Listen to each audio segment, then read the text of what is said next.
CTV family. Catch us live on your TV screens. Welcome back to the show, everybody. You are still tuned in to Ekse. Kamlam is still Awonget Tulaze. Right now, though, we have an important discussion to make. Last year, everybody was hit by COVID-19, and our Minister of Arts and Culture, Mr. Nathi Mthethwa, addressed that artists all over South Africa are going to be somewhat beneficial to the 200 million that's going to be issued out. Is it 3? Yeah, in Yuka Limale, and it disappears still. Let's take a look at what he had to say. We announced a 150 million relief fund to assist artists, athletes, technical personnel, and the core ecosystem of the sector nationally. The other part of this fund was open to proposals for live streaming the work of creatives and athletes, particularly intergenerational cooperation between the younger creatives and athletes and the legends. This work has started in earnest. The MECs of Sport, Arts and Culture in all the 9 provinces have since announced the provincial relief funds to assist athletes and artists at that level. These funds amount to more than 50 million rands combined. We thank them for their commitment in serving the sector. If you add this amount to the one announced nationally, it is more than 200 million rands at the disposal of the sector to date. We have agreed with the MECs in our consultative meetings, in the consultative meetings we had. Don't you hate it when a manager or a boss makes it seem like they're doing you a favor for being an employee? Listen. That's what's interesting about this thing, because this is all by law. There's an act, it's called the NAC, that was established in April of 1997 through an Act of Parliament, Act number 56 of 1997. The vision for this act was to promote, through the arts, free expression of South African cultures. And this is what the funding is for. In life, this is what the funding is for. The NAC operates by inviting applicants to submit their project proposals and application for bursaries once per annum, in which an independent panel of experts, each of the 7 arts disciplines on which application makes recommendations to the council.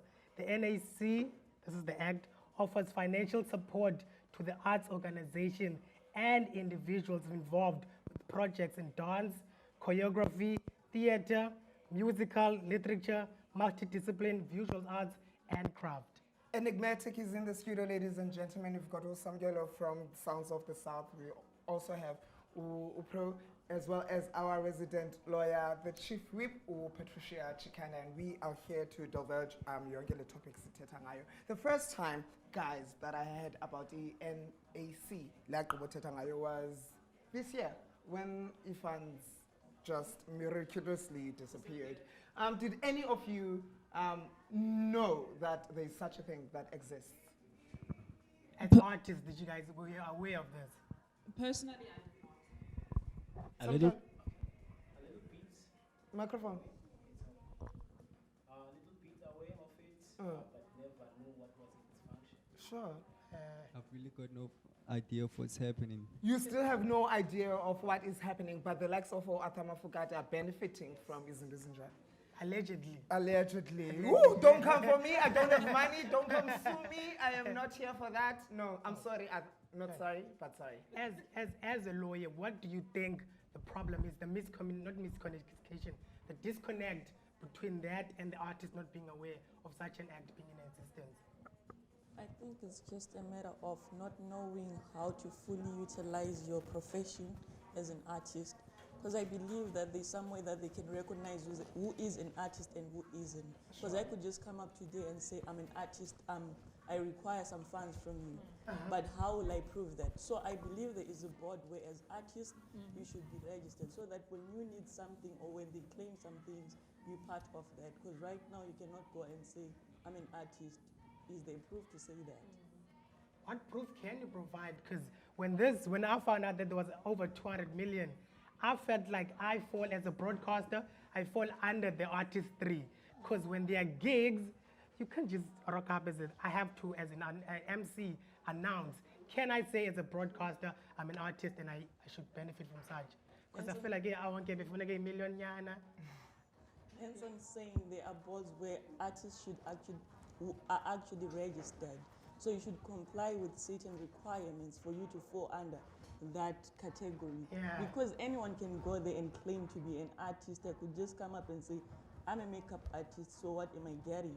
But am I under that board? Am I registered somewhere as an artist? Because at the end of the day, in as much as we want to benefit, those people who are under those lists do pay taxes of being artists, but you cannot want to only benefit when you're not paying back something in return. Samgelo, you are in a band which has a large number of people.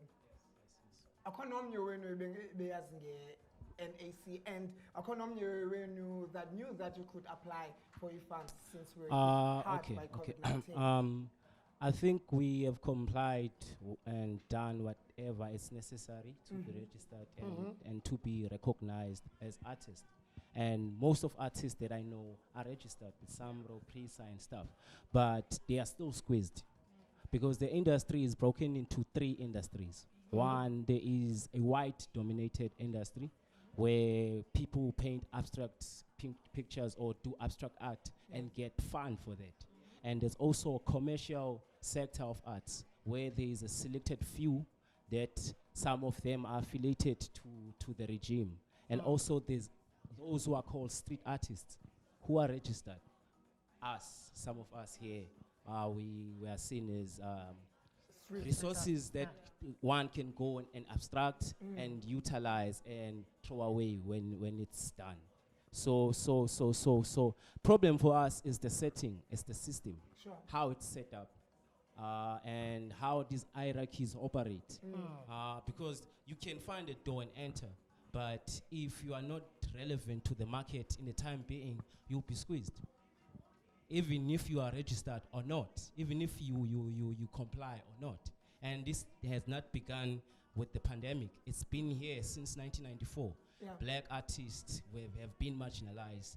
Black artists have been seen as outsiders. Black artists always have to beg. So this is just a highlight of what's been happening behind the curtain. Now the issue now, this thing is coming to light because now those who were benefiting before the pandemic find themselves in a similar situation that artists in the streets have been for years and decades.